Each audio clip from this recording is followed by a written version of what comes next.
Just make sure your cell phone's on.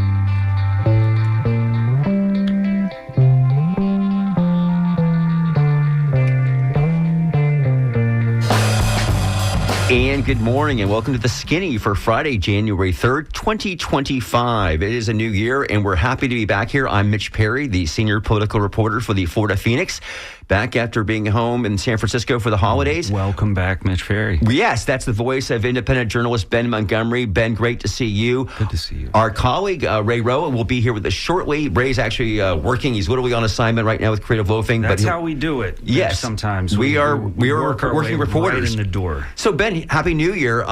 Did you have a good holiday season here? I did, sure enough. And interestingly, I was sort of on the edge of my seat over something completely unrelated to celebration for the new year. December 31st was a deadline for applications for the former victims, the wards of the Florida School for Boys, also known as the Dozier School for Boys. These men who have been telling their story publicly about being abused at that facility in the 1940s, 50s, and 60s. They were given a chance to apply for a chunk of $20 million that the state set aside as compensation for their suffering. And I was interested to know what the number was, how many of these men, because at one point that was the largest reform school in the country in the 1960s. Anyhow, 800. We now know that more than 800 men have applied. That's for way more than I was told that was going to apply. I heard 400. Yeah, we're looking at closer to 400 or 500, and it was a number that a lot of people wrestled over. What's a fair amount of money for the number of men when you don't know how many there are? It's hard to say how much people should get and how much you should set aside. Let me just say right now, Ben, there is of course, your great reporting about the Dozier School for Boys with the Tampa Bay Times a decade or so ago. There's a new fiction. There was, of course, a novel by Colson Whitehead called the Nickel Boys. Pulitzer Prize winning novel. Yes, that came out, and now there's a new theatrical film that's going to be coming out this month, and you have seen it. I have. I saw the screener at AMC West Shore a couple of weeks ago. I was invited to kind of get a firsthand look before other people did. And I got to say, it was a powerful film, to see.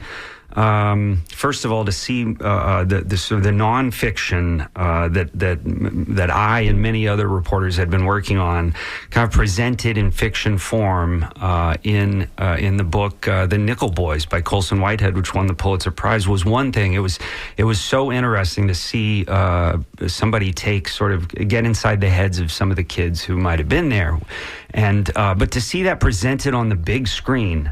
So it's like a double reinterpretation, an interpretation of the nonfiction, then an interpretation of the book. To see that on the big screen was a powerful thing, and came very close, I got to say, to the images that were unfolding on the screen. Came very close to what I pictured when these men were telling me the stories of being tortured and abused at the Florida School for Boys.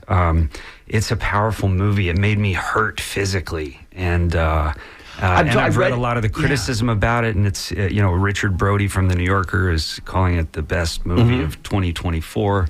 The way that he films it, apparently, the way he films it, the director is unique. Apparently, the perspective, literally the perspective. Yeah, the follows the couple of characters, boys. They sort of age through time, and it bounces back and forth through time a little bit, but. They also superimpose these actual photographs of exhumations of a cemetery at the Dozier School for Boys. Real photographs of forensic anthropologists in the bottom of graves, sort of sweeping away dirt from the remains of boys who actually died. They superimpose that throughout the film, and so it carries this feeling of both like a piece of fiction and also a documentary. It's really a moving piece if you get a chance. I can't wait when that comes out. We want to say Ray has joined us. Ray Roa. Good morning, What's Ray. What's going on, guys? How are you? Sorry, a little bit late. Yeah, and it's all good. And we're going to talk about youth in politics. And in fact, let's introduce our first guest right now who has joined us here, Sabrina Bousbard. Sabrina, you might remember, ran for Congress last summer in the Florida Congressional District 13 seat, which is Pinellas County, most of Pinellas, but not St. Petersburg. And she came in second to Whitney Fox, who, of course, ultimately lost to Anna Paulina Luna. But we want to talk about this, and we're also going to talk to somebody later in the show who was running for the vice chair, who was only 20 years old. field. So we want to emphasize with the Democratic Party, people looking at what's going on with the Democrats as the new year begins here. And state. By the way, we're going to have somebody who's running for the Democratic National Committee chair. There's an election for that in a month, and we will have that person on later this month. Couldn't make it tonight. But anyway, this morning, I should say. But Sabrina, welcome to The Skinny. Hi, everyone. Thanks so much for having me back. Great Welcome to back. see you. Great Thank to see you.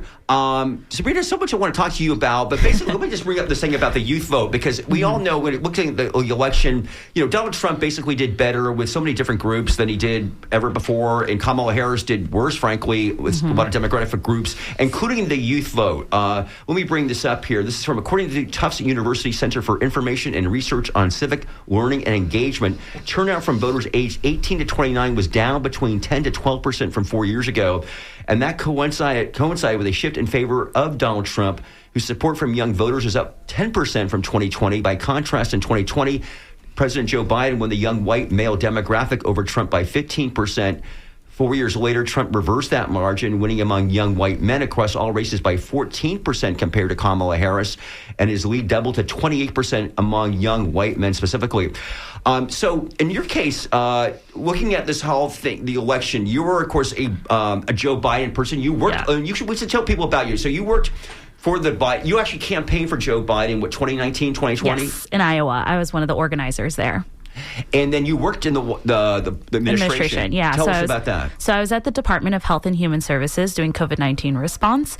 And then after that, transitioned into general preparedness and response. So natural disasters, other pandemics, diseases, and then worked in the White House 2 years later at the Office of Political Strategy and Outreach, where I did really strategic outreach. So engagement, how do we make sure policies communicate to Americans? How do we make sure stakeholders across the nation are hearing the message directly from the White House? So that was sort of the roles I took on for about 3 years in the administration. Yeah. Well, how'd you, I know you're a Biden person. You're very much passionate for Joe Biden. He's, when we look now back at what happened, some people are saying basically, he shouldn't have ran for re-election. He shouldn't have announced he should have run for re-election. Where do you stand on that? Well, the past is the past, right? Like, we can't go back into the past and change it to have a better outcome. I honestly think the outcome was going to be the outcome no matter who it was, in my opinion, yes. A lot of people are saying that now. Yeah. We're saying it before November 5th. Yeah, I know. Well, I believed, right? November 5th, I was hopeful. I actually thought we were going to win this. I really thought Kamala Harris was going to win this election. And after November 5th, it was, a great slap in the face where I had to really reflect on what happened, what was the miscommunication, what were the gaps. And I think we're going to grapple for this for many years. But, for me, I've always been very supportive of President Biden. The reason I chose him in the very beginning was because of the work he did as vice president, mainly a lot of the work he did as a U.S. senator. I've always honored him through my political science and international affairs degree at FSU.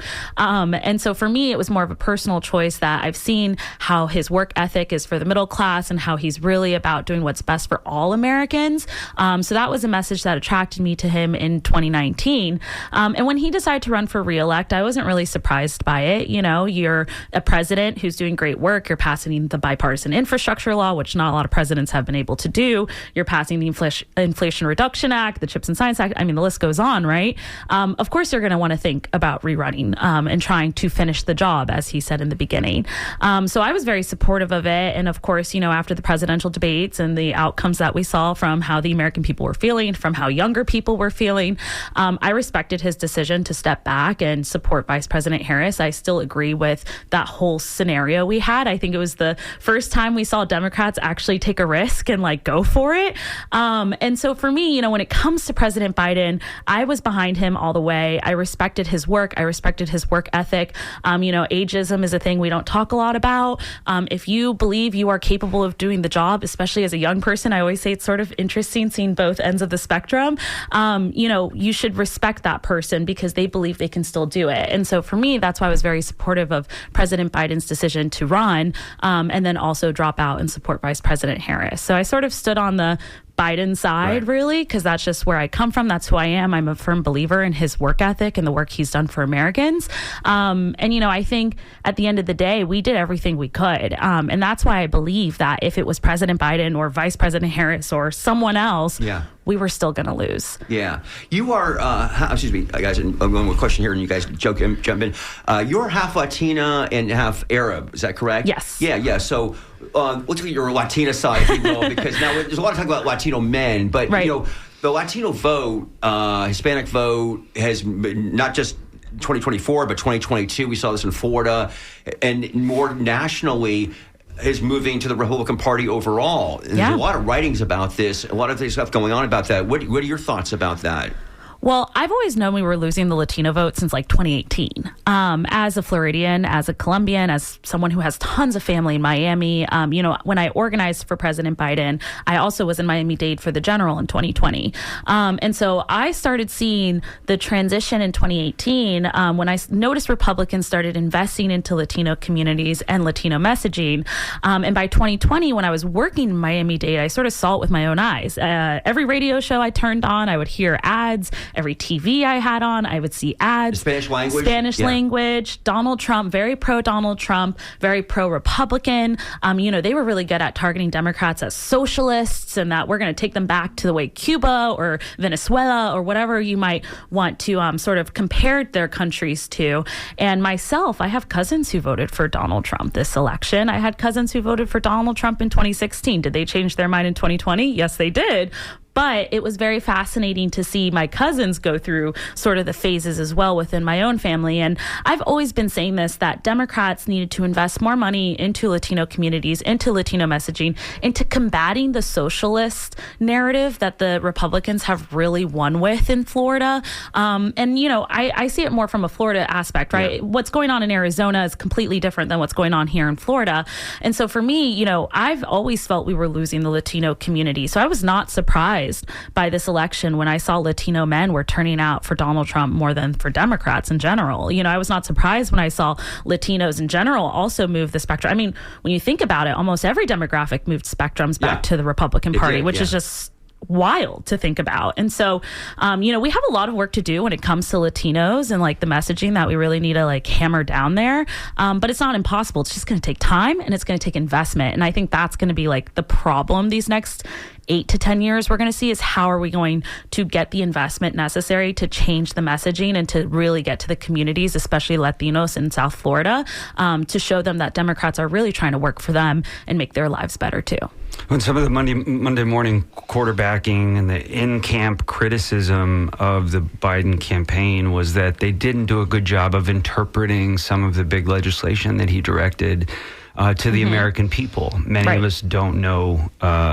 We couldn't tell you many things about the 4 or 5 different good bills that you just listed. That there were bipartisan legislation, big pieces, important things.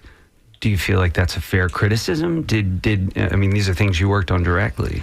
Absolutely, right? Yeah. I mean, when you're working on it directly, you see it yourself, right? Like I saw how the Inflation Reduction Act helped us recover from COVID-19 and helped make sure that people were able to get more jobs. And I personally was able to connect with it. But, you know, an American won't, right? Like you have to be able to communicate to them how the bipartisan infrastructure law or the Inflation Reduction Act or all of those different legislations help them. But I think the problem is that they won't feel it right now in that moment, right? The way the economy works is it takes a few months. It takes years even sometimes with these investments. You know, right now in Tampa with our highways, right? We're seeing a lot of construction, but that's going to be helped by the bipartisan infrastructure law, but we won't really see it for another 4 or 5 years until it's fully into effect. And that's all because of what President Biden did. And so I totally agree, right? We've lost a way of translating, you know, all of these great legislations and how it actually helps Americans. And I think the biggest problem too is that they just didn't feel it, right? And that was one of the biggest things that we saw with the voters is the economy. Yes. Does it feel like we're echoing the Carter line right now? Well, James Carville, by the way, has an op-ed in the New York Times that basically says I was wrong, and it really does come back to the economy. If the economy's stupid, but I mean, Carter did great things, but he had the inflation killed him. It killed him. Among other the things. Gas crisis. And it's interesting though, going back because Americans are selfish when it comes right down to it, right? They think with their pockets. We were speaking, by the way, with Sabrina Buspar. She is a 27-year-old young Democrat who ran for Congress last summer in the Democratic primary in Congressional District 13 in Pinellas County. We also welcome your phone calls here about this. We want to bring up Jimmy Carter, actually, definitely bring them up in this conversation here, because I think there are a lot of parallels, maybe some negative, frankly, between Jimmy Carter and Joe Biden, one the obvious being both one-term presidents here. But we've got some 813-239-9663 is the phone number if you want to call in here on our first show of 2025. You can also send us an email at dj@WMNF. And let's actually John from Sarasota, who's piped in immediately here. I'm not sure we know what John's want to talk about. John, you're on the Skinny. Good morning. How are you? Good, thanks. Good. Thanks for the call. Good. Hey, I know I had a question about the Dozier School. Were any of those guards or wardens ever prosecuted? No prosecutions. One was the subject of a lawsuit, what started as a class action lawsuit, but actually because of technicalities sort of fell out of court and fell apart.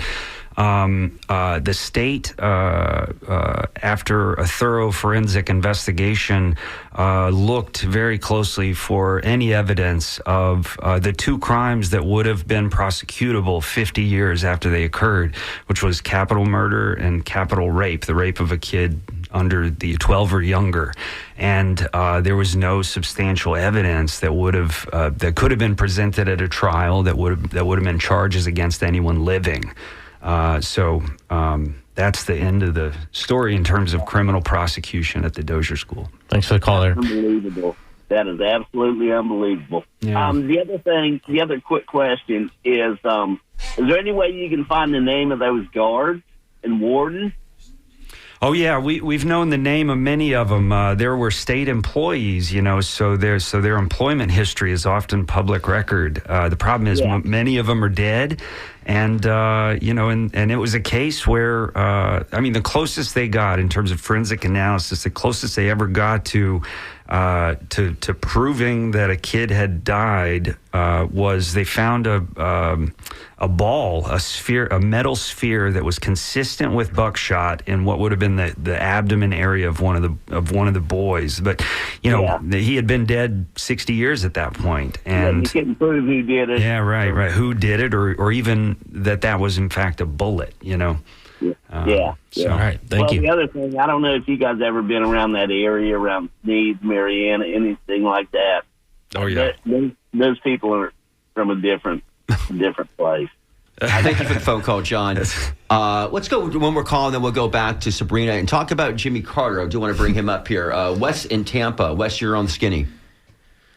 Yes. One of your guests just a moment ago, when speaking about Jimmy Carter's presidency and why he lost, said that's because Americans are selfish. I said that. I'm a lifelong Democrat, and y'all need to re-examine what it is that you say. You're talking about doing better messaging that allows the Republicans to beat us as being anti-American.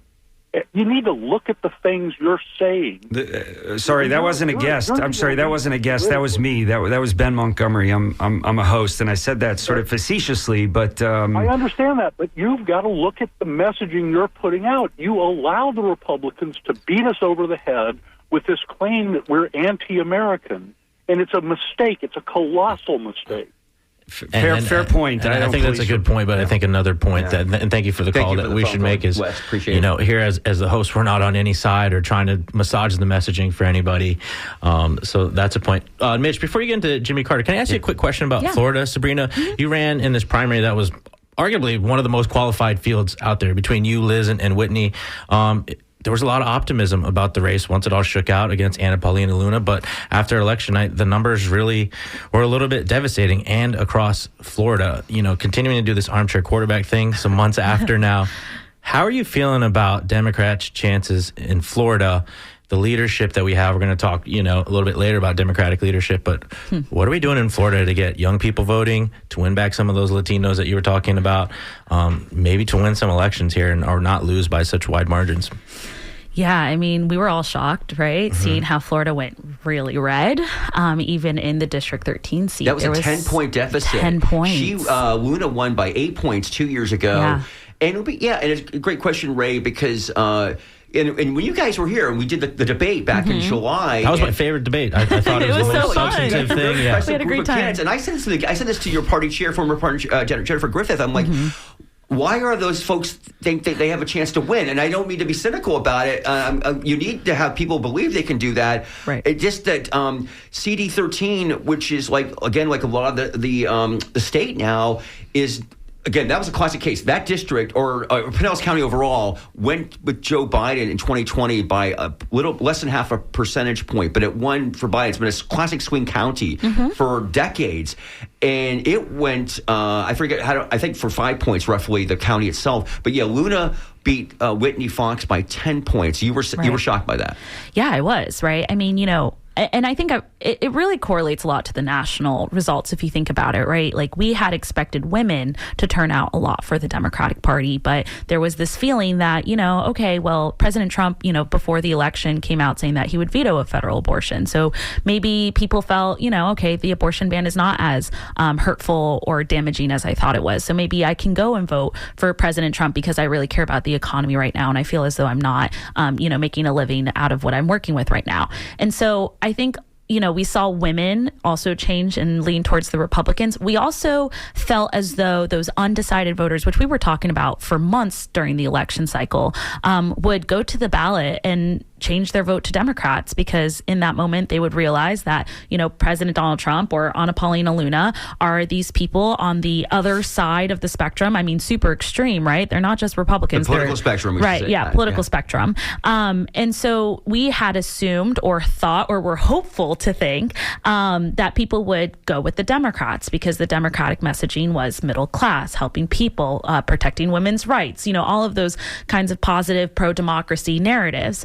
And we didn't see that, right? And so, of course, I was shocked. I think a lot of us And also, you must shocked. have thought, and all the Democrats running in that race, in a district that does lean, I think, +5, +6 Republicans, +6. that you would get the NPA vote. Correct. And that didn't really happen. What we've learned, and again, we've talked about this on the show, is that the NPA vote, people, I think, a lot of times think it's a centrist vote, and that those voters can go either way. And in fact, most cases, they're not. They're solidly Democrat or Republican, but for different reasons, they don't want to register as that. People don't like the political parties, but yet their ideology, in many cases, is more conservative or more liberal, and they're like the Democratic Party, Republican Party is still a little too wimpy for me. Seesaw, what do they call that? Seesaw voters or something like that? There's a name for it, Yeah.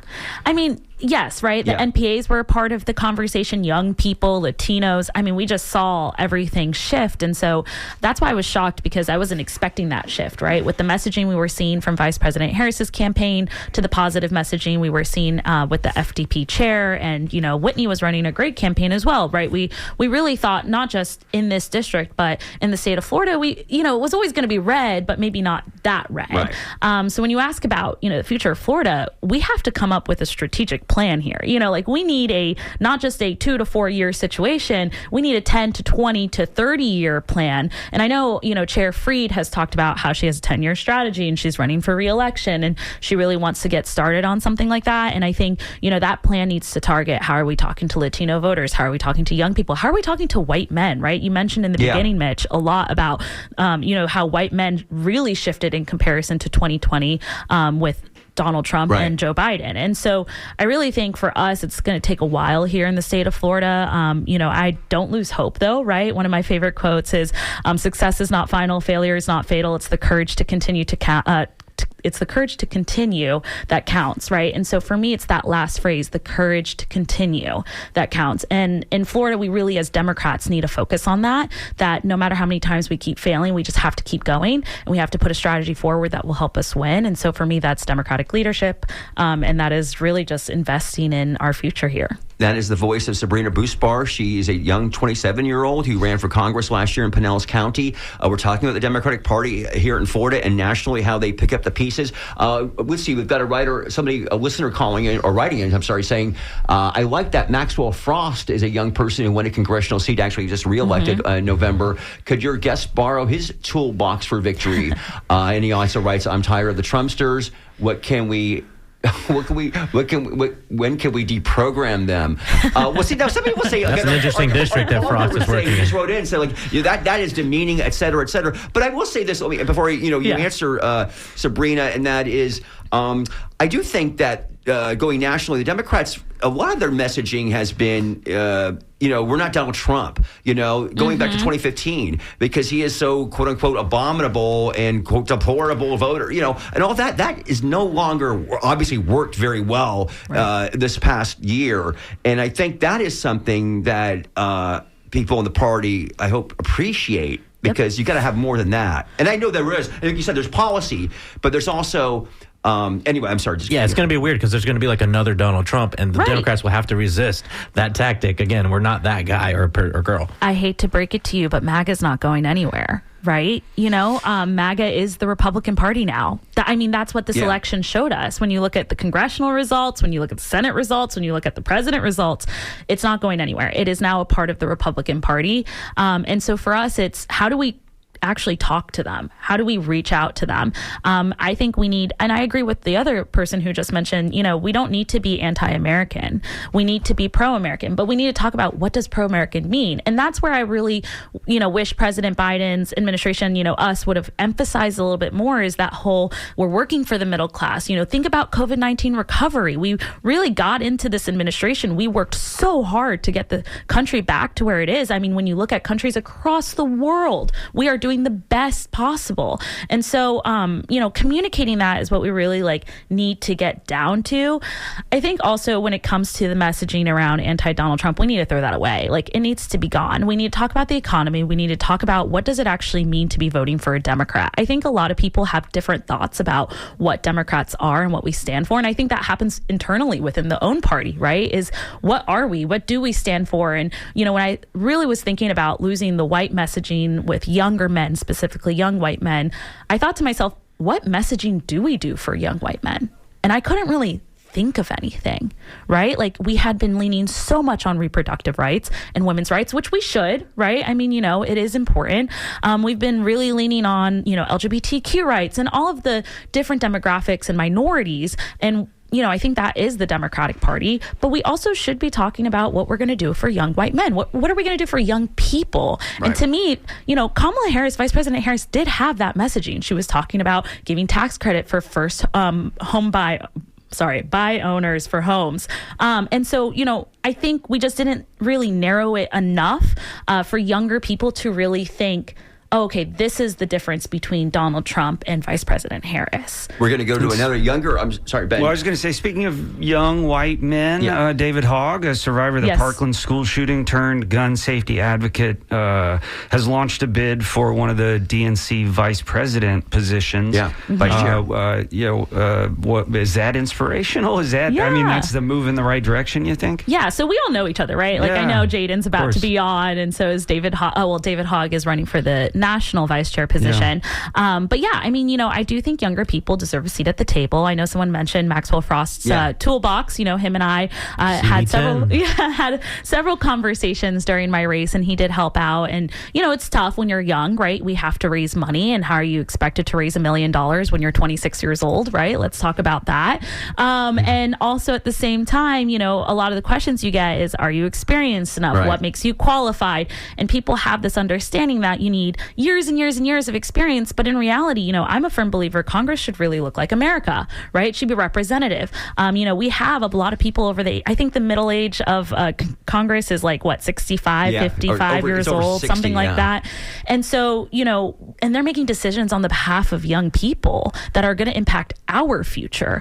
And we don't have anyone at the table besides Congressman Maxwell Frost. And so for me, seeing David Hogg running, having Jaden running, having young people stepping up and finding a seat at the table is so crucial, because they're not just going to help with this messaging and communication and social media aspect, but they're going to help develop the policy of our future. And I think that's what's really important in having youth, in leadership. Well, Sabrina just mentioned him, so let's bring up on the air via Zoom Jaden D'Onofrio. He is the 20-year-old chair of the Florida Future Leaders PAC. That's a political action committee, which is working for college students and high school students to try to get to that represent that constituency here in Florida. Jaden, are you with us?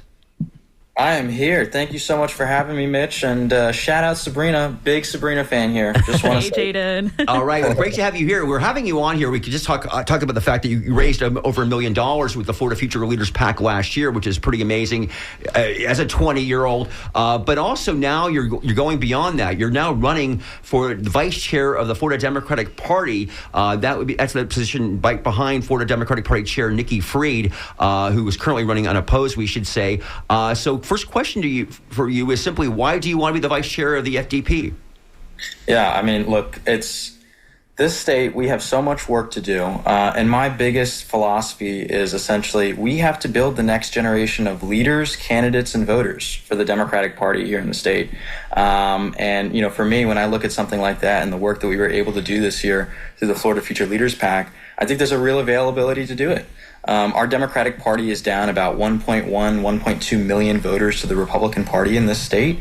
And if we're ever going to bridge that gap, it's by, registering voters all across the state of Florida, catering towards youth while doing that, focusing on certain target precincts across multiple different state House, state Senate, congressional districts. And making sure that everyone has a seat at the table to spread new ideas. And I want to bring some new ideas within the party. I want to bring some new blood into the party. And I want to make sure that we're fundraising the amount of money that we need to be able to do the work that we need to do to turn this state back to where it needs to be. Jaden, I asked you this yesterday when I talked to you for my story I put in the Florida Phoenix.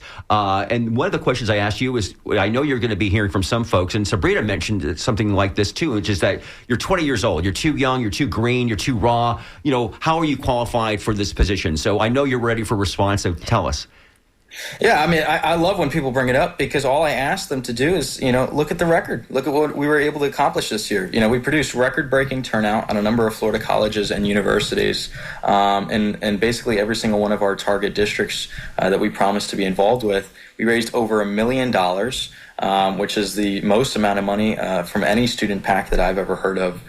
Here in Florida, but probably across the country as well. And we showcase what it's like to do real effective organizing and bring in new ideas.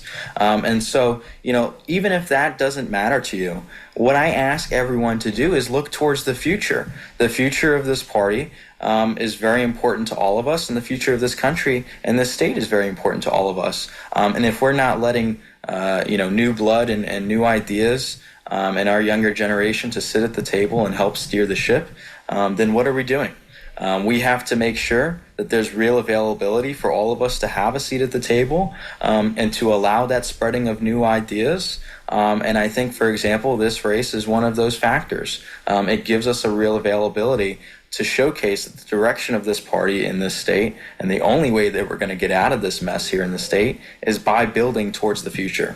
Republicans have dominated our state legislature for every year since 1996. They've dominated our governor's mansion for every year since 1999.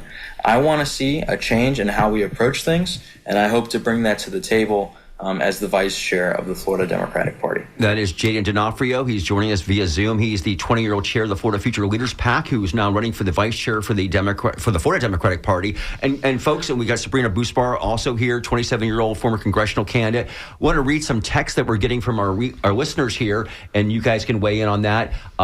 This is from, Tom, he writes in, he says, I'm not a fan of Donald Trump, but Harris and company had nothing to offer. You can't open borders with a band and then give things away to non-citizens.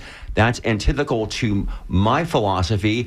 We've got another person here, and he says, and I'm a Democrat, he says. We've got another, middle left. Okay, we've got a couple callers in here. Let's go to Bill in Tampa. Bill, you're on WMNF. Hello. I'll tell you one thing that Democrats can do right now to improve their messaging. I am a Republican, and I'm a Christian, and I am a great fan of free speech, and I'm also a fan of pornography. And my favorite pornography website got put out of business yesterday by the Republicans in this state. If you don't believe me, go on their website. It's called RedTube. Someone just brought this up earlier before the show started. I don't know who it was, but came up in here. Indeed, a lot of folks woke up yesterday and couldn't log on to their favorite pornography websites. Ray, I thought creative loafing might be all over this. Yeah. Well, I mean, we do have a back page section and things like that. Thanks for the call, by the way. I mean, I don't know. Thank you, Bill. I don't think you want to be the porn party. But I think what he's saying is there is a free speech thing, right? And regulations and things like that. And what do they look like? And that goes back to what Sabrina was saying and about being really clear about your messaging and who you are and what your party stands for against the other one, instead of just saying, I'm not that guy. But that kind of leads into something I wanted to ask Jaden. Jaden, you talk about these ideas that you want to bring. Hypothetical, let's say, your party listens to you and they want to give you that seat at the table. What are some of those new ideas that you want to bring to these meetings on day one? Yeah, I mean, look, I think the past elections, if they showed us anything, voter registration is going to be the most important thing for us. I think there's very important ways in which we can do our voter registration across the state of Florida. I think our youth outreach specifically on voter registration has been a little lackluster, and we can definitely pick that up. But one of the things that goes with voter registration is having the right messaging. And I have heard you guys talk about messaging. Look, the one thing that's very important to voters is economics, what's happening with their wallets and their pocketbooks, and talking about their situations in their household with that. And so, when I think about our party, bridging the gap with our electeds on the messaging in our state is very important, making sure that we're promoting the policies that they're proposing, but really talking about the issues at hand, such as, like I mentioned, Republicans have dominated our legislature for so long and our governor's mansion for so long, and it's gotten us to the point that we have one of the most unaffordable states in the entire country, and we have one of the worst property insurance crises in the entire country. And I think our party should be talking more about that, making sure that our voters know that when they're going to vote, because otherwise we're failing at our job.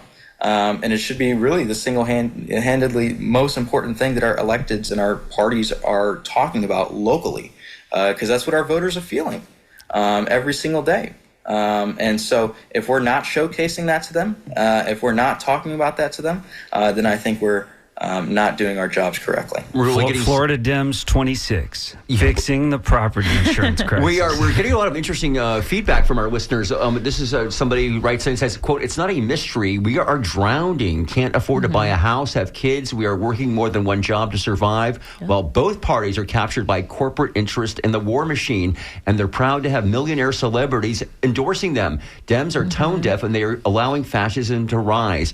Sabrina. Yeah, celebrities don't work. Is that one of the conclusions of one of the conclusions of 2024, which makes sense, right? I mean, but the Dems love it historically. We do. Bruce Springsteen, Oh, we 100% do. Of course we do. Right? Taylor Swift. Badly. Beyonce, yes. Right? I mean, all of these great celebrities that make such wonderful music and produce great art for our country and culture.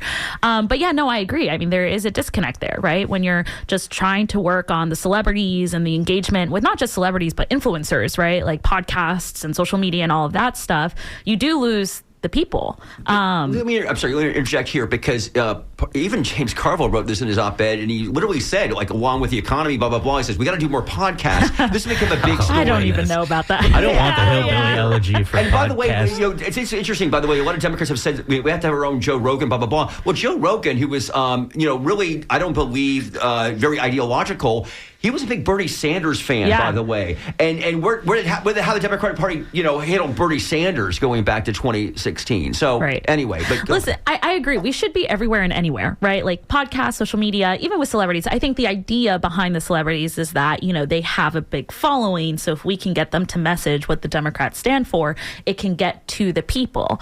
So I think that's where the strategy comes from when it comes to external engagement, which, as I mentioned, I've done in the past. And so I do see why we focus on it. And you can't say that Democrats just do it. The Republicans do it too. Trump literally is a reality TV star. Exactly. So it's it's both sides that really do lean in on the celebrity aspect. And, as much as I wish we would try and do other things, I do think at the same time, we do have to be everywhere and anywhere. And we have to reach everyone as much as possible. And so whether that's the social media, the celebrities, YouTube, news articles, knocking on doors, all of it. I mean, we just have to up our game in general. But I think what we also have to up our game on is the messaging, right? How do we communicate the bipartisan infrastructure law, the Inflation Reduction Act? How do we communicate what Democrats actually stand for and will do for you? Because I think that's where the gap is, in my opinion, is well, what is it, right? And I think that's where people who went to vote this past election knew that Donald Trump was good for the economy, or believed that Donald Trump is good for the economy. That's what they thought, right? Because that's all he spoke about. Because there was no inflation, relatively speaking, during his tenure, and people forgot about that. By the way, I want to reset for everybody. It's 11:45. You're listening to the Skinny here on WMNF 88.5 FM. I'm Mitch Perry, along with Ben Montgomery, Ray Roa, and our guests, 27-year-old Sabrina Buspar and 20-year-old Jayden D'Onofrio, who is running for the vice chair of Florida Democratic Party. We're welcoming your phone calls, your texts, your email messages. Oh, go ahead. I want to ask Jayden a question based on that email you got there. You know, they talk about people being sick of war, sick of corporate interests. Jayden, I think that was a big criticism of the party and the backing of Biden. And we talk about the conflict in the Middle East and where we get our donations from. As somebody who is good at raising money, how do you clear up the messaging around that and regain the trust of voters who are sick of seeing political parties taking huge donations into their PACs? How do you clear that up and win some of those people back? Well, look, I think there's always an ethical way to raise money, first off, and you always should be ethical in how we're raising our money, especially as the Democratic Party. Look, we're always trying to represent the interests of the working people and, all voters across, whatever aisle it might be. So when you're talking about raising this money, I think the most important thing you can do when raising money is actually raise it from the people that are everyday citizens, people that are trying to create a movement and build a movement around the issues that actually matter to them. I saw it this year with our team, the Florida Future Leaders PAC. The $1 million we raised a lot of it was from grassroots donations from people that wanted to see youth become more involved in our state and have their voices actually heard at the ballot box. And I think it was very successful. And I think that's something our national party, our state party can also build on a larger scale to make sure that regular, everyday people have more involvement within our party, that their voices on policy are very much heard on a larger scale, and that they're more willing to contribute to the direction of our party, whether that's actually with their voices and what they want to see happen, or opening up their wallets. It starts with actually building that movement, though, in the first place, I think. I also want to tell our listeners that Jayden is running against another candidate for the Florida Democratic Vice Chair, and that's Daniel Henry, the 33-year-old chairman of the Duval County Democratic Executive Committee. I did reach out to Daniel this morning, did not hear back from him, but we definitely will try to get him on the air before the election, which is, Jayden, that's January 26th, is that? 25th? 25th. Yeah, okay, so we'll definitely want to do that. A couple more people on the line here we want to get to before we get out of here. Let's see, let's go to Simon in Lakeland. Hi, Simon. Hi, good morning. Happy New Year, everyone. The question at hand is, what does the Democratic Party stand for? Let me give you one example. It was an article written by Mitch Perry back in February 4th of 2022, where he interviewed a gentleman who was getting an Affordable Care Act, Ed DeBerry, and he was getting $50 a month for the next 18 months. 36 months, that would take him 3 years. He was 62 to 65. That gentleman would be paying $1,800 for 36 months. Myself, during that same period of time, I will pay $40,000 for a family member during that 36 months. So I pay $40,000, he pays $1,800. That's the Democratic Party with the Affordable Care Act. Let's move forward to the current previous administration, soon to be previous administration, the Biden administration. What does the Democratic Party stand for? Well, they stood for open borders. So we had millions of people come across the border. Where do they have to live? Well, they have to live someplace. What happens? Rents go up, the competitiveness of jobs, and what have you. So when you say, what does the Democratic Party stand for? We've seen what the Democratic Party stands for. Okay, yes, I mean, that's an excellent point talking about immigration, because that, Sabrina, let's go to you on this. That was, immigration and inflation seem to be top two issues in Florida and in the country. People can't really disagree with Simon when he talks about the numbers of people who came over the border the last 3.5 years. That's been documented. Right. And did you hear much about that when you were campaigning at all? Or?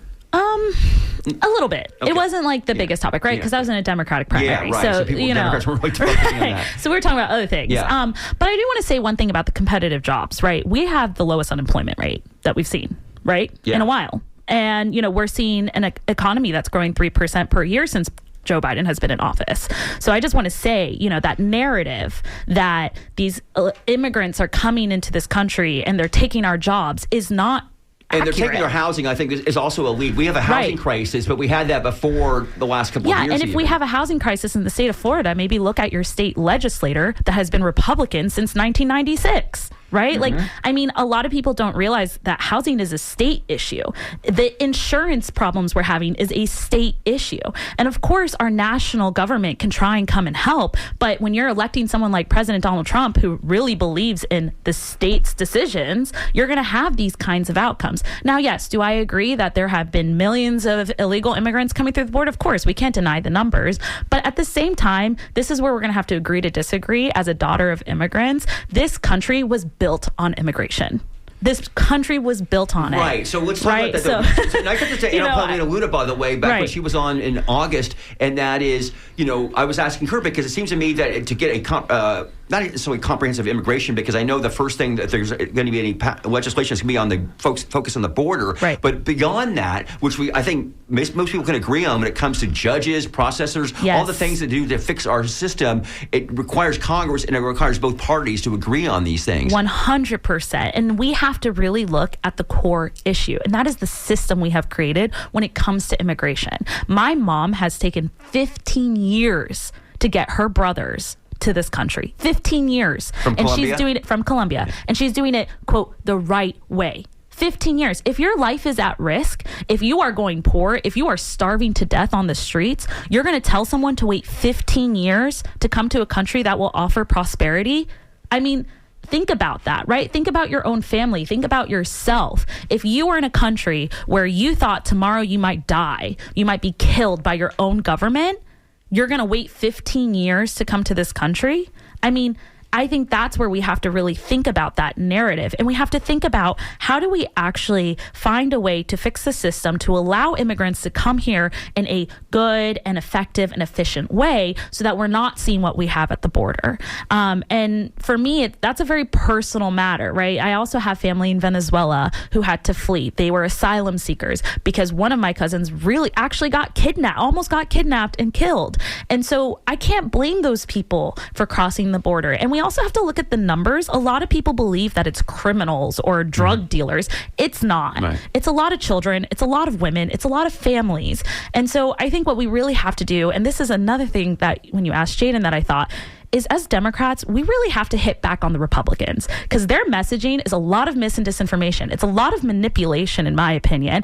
And we as Democrats have to just stop it, roll up our sleeves, and start hitting back. When we talk about investments by corporations, people blame President Biden. Look at Donald Trump, Walmart, Publix, Marshalls. There's so many big corporations that Elon Musk, donated to him. So we have to really look ourselves in the mirror as Americans and look at both parties and call them both out for what they are, because that's the problem. Is it's Democrats who get blamed, who get shown, who have this narrative of that we're the ones who are messed up and don't know who we are and what we're doing. But look at the Republican Party. It's the same thing, in my opinion. And so we need to start holding ourselves all accountable as Americans when it comes to both of our parties and how to fix that for a better future for all of us. And stop being surprised that after decades of, intrusion into the politics in South and Central America, we're surprised that people show up at the border because of unsafe countries, that they've fled. Right. It's incredible. Okay, we've got a couple more people. David's been waiting on the line for almost 20 minutes here, so we should bring him on. Hey, David, welcome to the Skinny. Thanks for waiting. Hey there. Yes. So as a millennial voter in CD13, I definitely felt the pain of election night, when Fox lose. And honestly, it wasn't surprising to me. I think the Democratic Party has an authenticity problem.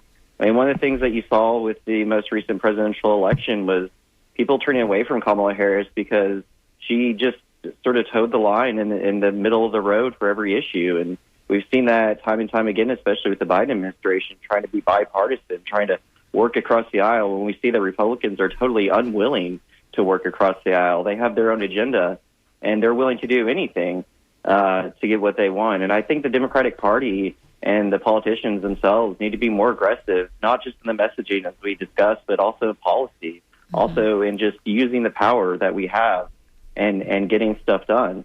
And I think that's the only way that we're going to be able to accomplish anything. And I think a really good example that you can look at is AOC's district up in New York, where you had people that voted for Donald Trump, but at the same time voted for AOC. How do you circle that square? So, I would love to see some more aggressiveness and on both the messaging and the policymaking side from the Democratic Party. And, here in Florida, it's definitely an uphill battle, but I think it's something we can win. We're the third largest state in the country by population, and we can definitely make something out of that. You remember, David, when Beto O'Rourke was asked about this was in the Democratic presidential primary about gun control, and he said, he came out and just said, we're coming after your guns. Yes. If you have an assault weapon, we are coming after your guns, and that tanked his campaign. It's funny, that line, right, between aggressive messaging and he was obviously a really passionate guy and a young guy at the time. Right at the time, he was really fresh faced. Jaden, let me ask you real quick while we have you. Over the next few days, you're going to do some politic and figure out where your votes are and stuff like that. This morning, I went to a press conference. There's a young man. He turns 24 tomorrow. He's decided to run for the mayor of Tampa. What's his name? His name is Alan Henderson. I didn't get to finish the presser. Loafing? Yes, it's in there, and then we'll have a follow up after today. But what do you tell young people, Jaden, who are on the fence? Like, what is the best way? Because Alan, none of the Democrats in town actually know him. I reached out to him this morning. They don't know who he is. He's an unknown, but he believes in this thing. What do you tell young people that want to get involved in politics? What do they got to do? What are the first steps? And how do they stay in it and not be discouraged? I think the beautiful part is actually the call that we just had kind of set this question up perfectly, because I wouldn't be on this show right now if it wasn't for being as authentic and as real as we possibly can with the issues that we have. What I tell everyone that's trying to get involved, be real about what you see within our party and within our ecosystem and politics, what you think is wrong, what you think is right, and make sure that you're willing to work with the people that are, of course, on your side, on the other side, but call them out when they're being wrong. You have to be real and steadfast in your beliefs, because if you're not, what are you fighting for? And so the other thing is, too, if you're really young, just like anyone else, you're not going to know everything, but you're especially going to know a little bit less with your age and experience. So you have to be willing to work with people and hear them out as much as possible. You have to understand that you're not going to have every experience in the world that every other person's going to have, but you sure as hell better be willing to sit down with them and make sure that they feel heard and that you listen to the ideas that they have. And you got to work. You have to be willing to boots on the ground, keep pushing day in and day out on whatever you are working on. I'm of the belief that hard work can always outpace pretty much everything else. Especially for young people, you got to be willing to put in that hard work for whatever you're trying to get done. Well, Jaden, we wish you the best of luck in your race for the vice chair of the Florida Democratic Party. Jaden D'Onofrio, 20-year-old leader right now, chair of the Florida Futures Leaders PAC. Thank you so much for your time. Thank you. Okay, I think we're almost out of time. We've got less than 2 minutes left to go here. Sabrina, thank you so much for coming in. What's next for you?